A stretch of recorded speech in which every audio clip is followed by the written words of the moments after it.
अब 6th question से start करते हैं. Let us say what 6th question says.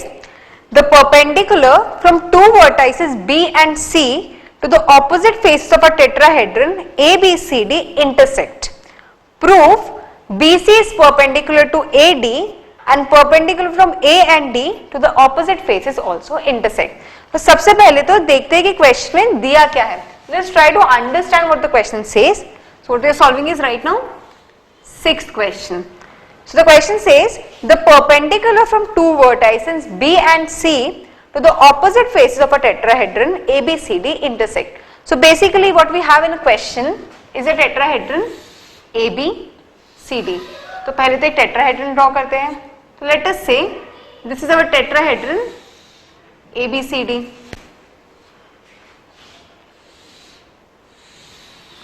Let us say this is A, this is B, this is C and this is D.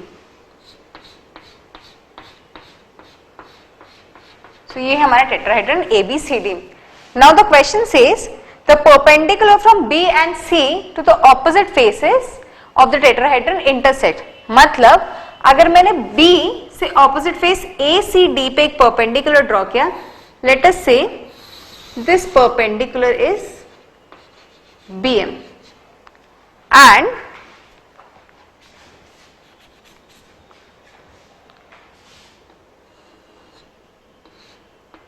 मैंने C से opposite face ABD पे एक perpendicular draw किया. Exactly हमें B and C से दिया है.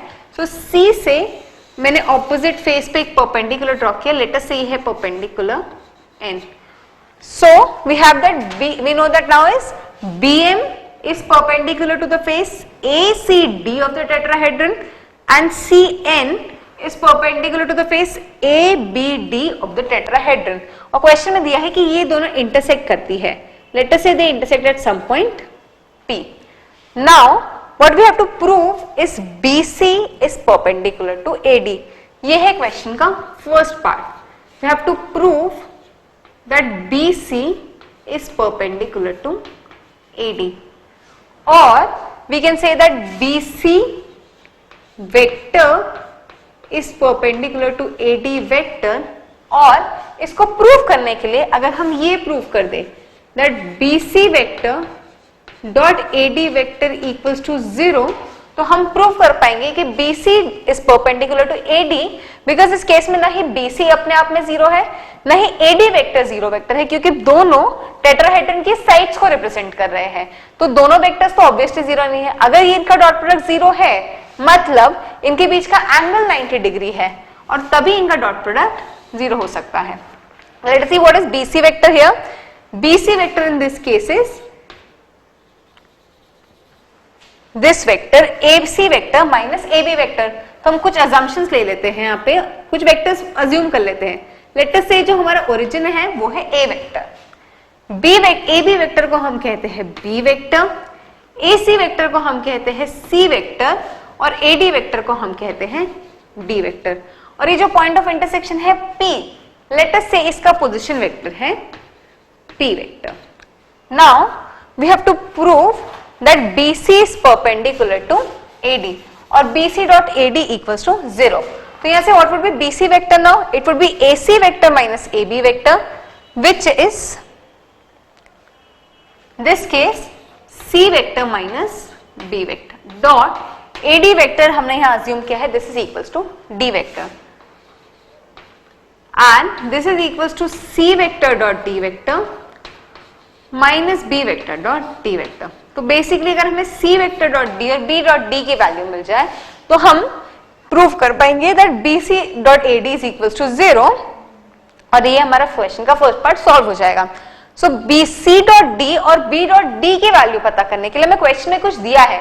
Now let us try to use that thing. तो क्वेश्चन में पहली चीज तो हमें दी है that BM is perpendicular to the face ACD of the tetrahedron. तो I can say BM is perpendicular to triangle ACD. Now ये जो BM है ये कोलिनियर है BP के and since BP vector and BM vector are collinear तो मैं यहाँ कह सकती हूँ कि BP vector is even perpendicular to ACD face of the tetrahedron.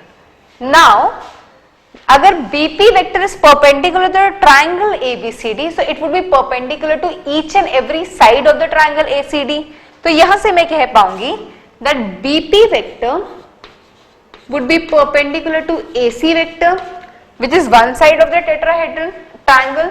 Similarly, it would be even perpendicular to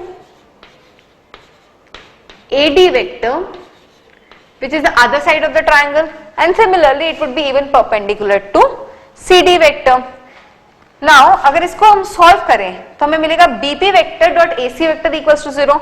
What is BP vector? It is P vector minus B vector,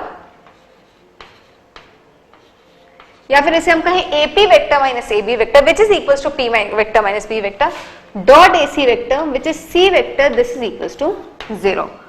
और यहां से हमें मिलेगा BP vector dot AD vector is 0, which means P vector minus B vector dot D vector is equals to 0. In conditions को अगर हम solve करें तो हमें क्या मिलेगा? We'll get P vector dot C vector equals to B vector dot C vector, and we'll get P vector dot D vector equals to B vector dot D vector. So यहां से हमें क्या दिखता है कि हमें B dot D की value मिल गई है. So what we got to get from here is B vector dot D vector is equals to P vector dot D vector. But हमें अभी भी C dot D की वैल्यू नहीं मिली है, तो C dot D की वैल्यू को पता करने के लिए हम नेक्स्ट कंडीशन यूज करते हैं, that CN is perpendicular to the face ABD of the triangle. So next thing we know is CN is perpendicular to the face ABD of the tetrahedron. मतलब CN is perpendicular to ABD, and using the same logic we applied in the previous part, we can say that CP vector would be perpendicular to triangle ABD. This means CP vector would be perpendicular to AB vector. Similarly, CP vector would be perpendicular to AD vector. अगर मैं इस condition को expand करूं that CP vector is perpendicular to AD vector, तो मैं कह पाऊंगी CP vector dot AD vector would be 0, और P vector minus C vector dot D vector equals to 0, which gives me P vector dot D vector equals to C vector dot D vector. यहां से मुझे C vector dot D vector की भी value मिल गई, which is again equals to P vector dot D vector, and this is equals to 0. तो यहां से हमें मिला that BC dot AD का dot product is 0, and since mod of BC and mod of AD cannot be 0, this means angle between BC and AD is either 90 degrees or 270 degrees, which means BC is perpendicular to AD. So this solves the first part of our question. Now let us go to the next part of the question. Next part of the question में हमें prove करना है that the perpendiculars from A and D to the opposite faces also intersect. तो जैसे यहाँ पे BN और CM intersect कर रहे हैं B पे, वैसे ही A से perpendicular D से perpendicular भी intersect करता है. ये हमें prove करना है. तो let us solve the second part of the question. मैं इतना सारा solution erase कर देती हूँ.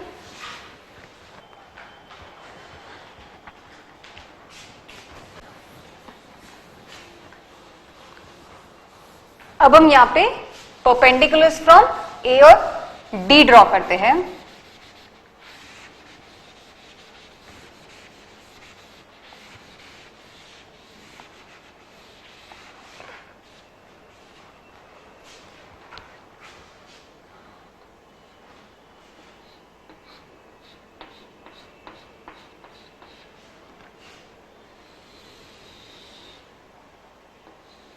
So we have to prove that perpendicular from A and D to the opposite faces even intersect. So let us say A से जो perpendicular है on the face BDC, let us say it is AH. तो जो foot of the perpendicular on triangle BCD है that is H, and the perpendicular from D on face ABC, let us say it is I. Now what we have to prove is that AH is perpendicular, AH and DI intersect. So let us first see this situation that AH is perpendicular to the face BCD of the tetrahedron. तो हम यहाँ से लिख सकते हैं that AH would be perpendicular to the face BCD of the tetrahedron. Or let us assume for now that this H represents has a position vector of H vector. So यहाँ से मैं लिख सकती हूँ H vector would be perpendicular to the triangle BCD. And since it is perpendicular to the complete triangle, तो individual sides के भी perpendicular होगा. तो मैं लिख सकती हूँ that H vector would be perpendicular to the side BD of the triangle, and similarly H vector would be perpendicular to the side CD of the triangle. और हम लिख सकते हैं H vector dot BD vector is 0, and what is BD vector? It is D vector minus B vector, and यहाँ पे हम लिख सकते हैं H vector dot CD vector would be 0, which is equal to H vector dot D vector minus C vector. This is equals to 0. इन दोनों को solve करेंगे तो हमें क्या मिलेगा? What we'll get is H dot D equals to H vector dot B vector, and this is equals to H vector dot C vector. Now what we have to prove is that this AH and DI intersects. तो अगर मैं proof कर दूं कि this अगर so basically हमें क्या prove करना है कि ये दोनों किसी पॉइंट पे इंटरसेक्ट करते हैं. लेट अस से ये पॉइंट G है. अगर ये दोनों इंटरसेक्ट कर रहे होते तो मैं इस वेक्टर GD वेक्टर को कैसे लिख सकती थी? अगर ये दोनों इंटरसेक्ट कर रहे होते तो AG would be collinear to AH vector, तो हम लिख पाते AG vector as some lambda times H vector, and then by applying triangular law we could always say that DG vector would be some lambda H vector minus D vector. ये हम triangular law of vector addition prove करके लिख पाते हैं. हम लिखते हैं AH vector plus GD vector equals to D vector, और यहाँ से हम कहते हैं GD vector would be some lambda H vector minus D vector. ये सब हम तब कह पाते अगर ये दोनों इंटरसेक्ट कर रहे होते हैं. तो लेट अस अज्यूम कि ये दोनों इंटरसेक्ट करते हैं. हमारा अजम्पशन इस पॉइंट पे वैलिड है कि हमने कहा that AH is some lambda times AG vector. तो अगर हम लैम्डा की कोई रियल वैल्यू पता कर पाए तो हम कहेंगे कि हमारा अजम्पशन सही था और ये दोनों इंटरसेक्ट करते हैं. और अगर हम लैम्डा की कोई रियल यूनिक वैल्यू नहीं पता कर पाए, we will say that our assumption was wrong and these two don't intersect. So let us for now intersect that these two intersect. This means AG vector can be expressed as lambda times H vector, and from here DG vector can be expressed as lambda times H vector minus D vector. Now what we know from here is that DI is perpendicular to the face ABC of the triangle. So we can say that DG vector would be even perpendicular to the face ABC of the triangle. So we would be able to say that DG vector would be perpendicular to AB vector, and similarly DG vector would be perpendicular to AC vector. And what is DG vector? In this case DG vector is lambda H minus D vector dot B vector equals to 0, and lambda H minus D dot C equals vector equals to 0. तो ये दो equations है. अगर हम इन दो equations को solve करके lambda की कोई एक रियल यूनिक वैल्यू पता कर पाए तो हम कहेंगे हमारा अजम्पशन सही था, या फिर और नहीं कर पाए तो we will say that our assumption is wrong. So what we get on solving this two equation is lambda H vector dot B vector equals to D vector dot B vector, and what we get from here is lambda H vector dot C vector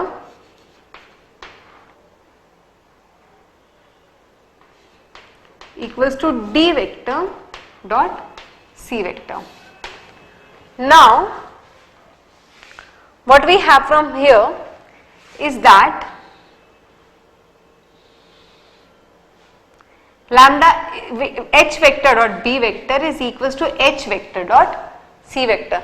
So what it turns out to is these two, from this equation first, what we can say is these two equations boil down to just one equation, and hence we can find some real value, real and unique value of lambda, and thus we can conclude that there exists some real value of lambda for which has solution for this equation, and thus we can conclude that h and di intersect.